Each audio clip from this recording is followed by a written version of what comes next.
Good evening. चलो कैसा है? बढ़िया। तो केमिस्ट्री में हम लोग जो पढ़ रहे थे आयनिक बॉन्ड के बारे में पढ़ रहे थे, तो मैंने आज बताया था कि मैं मेटल प्लस नॉन मेटल को एक साथ करके बताऊंगा आज। तो ठीक है, चलिए हम लोग आयनिक बॉन्ड पढ़ रहे थे। आयनिक बॉन्ड में मैं डेफिनेशन जो आप लोग को रटना पड़ता है वो डेफिनेशन ना रटना पड़े उसके लिए मैं समझाता चलूँगा। तो सबसे पहले आप लोगों को पता है कि मेटल क्या करता है? बोलो। मेटल इलेक्ट्रॉन डोनेट करता है। गुड। तो मेटल है कोई, जैसे कि ये मेटल है, ठीक है। मेटल क्या करता है? इलेक्ट्रॉन को निकाल देता है, डोनेट करता है, ठीक है।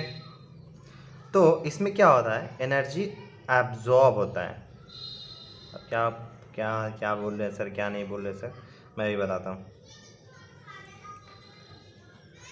देखो मैंने क्या बोला था? एनर्जी जितना कम वो उतना स्टेबल, बोला था मैंने। यस सर, बोले थे आप, ठीक है। एक मेटल है, मेटल मतलब समझ रहे हो ना? सोडियम मैग्नीशियम लिथियम, यही सब, ठीक है। रुबीडियम। तो ये क्या करता है? इसका जैसे कि क्या है, 10 8 8 10 1 11, ये क्या करेगा? एक इलेक्ट्रॉन डोनेट करेगा अपने ऑर्बिटल से, अपने कक्ष से। तो देखो इसके आयोनाइजेशन एनर्जी क्या होना चाहिए? Minimum minimum minimum minimum. Gas से कोई भी चीज़ सॉलिड में बनना चाहता है हमेशा, एक ये इलेक्ट्रॉन को डोनेट करके इसमें जाना चाहता है, ऑक्टेट रूल फुलफिल करना चाहता है। तो आयोनाइजेशन एनर्जी मिनिमम होना चाहिए। तो सर आयोनाइजेशन एनर्जी क्या होता है? तो बेटा डेफिनेशन रटना बंद करो, देखो समझो कैसे क्या होता है। जब कोई मेटल इलेक्ट्रॉन डोनेट करता है अपने कक्ष से, अपने ऑर्बिटल से, क्या बोलें? जब कोई मेटल इलेक्ट्रॉन डोनेट करता है अपने ऑर्बिटल से, तो जितना एनर्जी कम खर्च में वो इलेक्ट्रॉन निकल जाए वही हो जाता है आयोनाइजेशन एनर्जी। समझ में आ रहा है?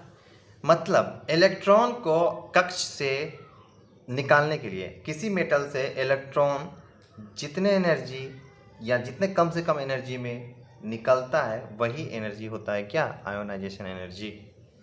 सिंपल मेटल से इलेक्ट्रॉन को निकालते वक्त जो एनर्जी खर्च होता है, सिंपल मेटल के ऑर्बिटल से एनर्जी, मेटल के ऑर्बिटल से इलेक्ट्रॉन को, मेटल के ऑर्बिटल से इलेक्ट्रॉन को निकालते वक्त जो एनर्जी खर्च होता है वो आयोनाइजेशन एनर्जी कहलाता है। इसके बारे में डिटेल में पढ़ेंगे, लेकिन डेफिनेशन जो अब एग्ज़ाम में आए तो ऐसे लिखना है, ठीक है। उसके बाद नॉन मेटल। नॉन मेटल ये क्या करता है? सर ये इलेक्ट्रॉन को मतलब रिलीज करता है। क्या होता है? चल देखते हैं। Energy release, sorry, electron accept करता है, एनर्जी रिलीज करता है, सॉरी रिलीज। अब देखो, जब कोई नॉन मेटल किसी इलेक्ट्रॉन को एक्सेप्ट करता है तो उसमें जो एनर्जी खर्च होता है वो क्या कहलाता है? Electron affinity. क्या कहलाता है? इलेक्ट्रॉन एफिनिटी, ठीक है। जब कोई नॉन मेटल इलेक्ट्रॉन एक्सेप्ट करता है तो उसे क्या कहते हैं? Electron affinity. अब हमारा जो तीसरा क्या होगा? एम, ये जो मैं कल बता रहा था आप लोग को कि एक मेटल है, एक क्या है? एक नॉन मेटल है। दोनों गैसीय स्टेट में, और दोनों जब मिलता है तो सोडियम क्लोराइड, याद है सोडियम क्लोराइड बनाया था? जो दो सोडियम गैस, क्लोरीन गैस, दोनों मिलके क्या बनाता है? नमक। नमक क्या है? सॉलिड छू सकते हैं, तो क्या सॉलिड बनाया।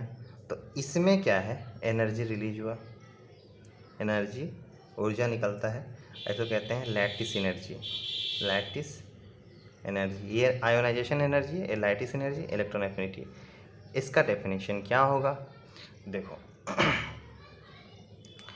जब कोई सॉलिड, जब कोई कंपाउंड का मोल टूटता है सॉलिड से गैस में, तब वो क्या कहलाता है? Lattice energy. जो एनर्जी निकलता है वो क्या कहलाता है? Lattice energy. या ऐसे कहिए, एक मोल कंपाउंड का जब टूटता है सॉलिड से गैस में तो वो क्या, उसमें जो एनर्जी खर्च होता है, या जब दो गैस मिल करके एक सॉलिड बनाते हैं और उसमें जो एनर्जी होता है वो क्या कहलाता है? Lattice energy. इसके बारे में मैं बताऊंगा, ठीक है।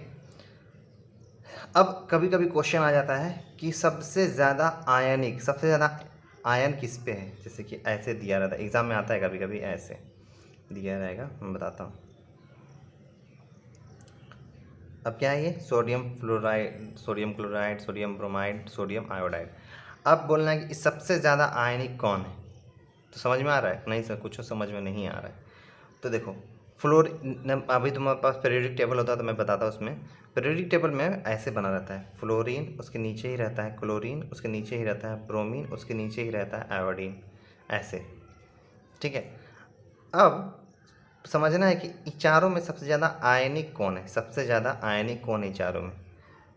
तो जब हम ऊपर से नीचे नीचे पीरियोडिक टेबल ऊपर से नीचे आते हैं ना, तो क्या होता है, non metallic character, non metallic character क्या होता है, बढ़ता है। तो सबसे ज़्यादा आयनिक कौन होगा, जो सबसे कम नॉन मेटालिक होगा। सबसे ज़्यादा मेटालिक जो होगा, एकदम ध्यान से दीजिए, जो सबसे ज़्यादा मेटालिक होगा वो सबसे ज़्यादा आयनिक भी होगा। जो सबसे कम नॉन मेटालिक होगा वो सबसे ज़्यादा आयनिक होगा। दोनों में से समझना, ज़्यादा मेटल ज़्यादा आयनिक, कम नॉन मेटल ज़्यादा आयनिक, ठीक है।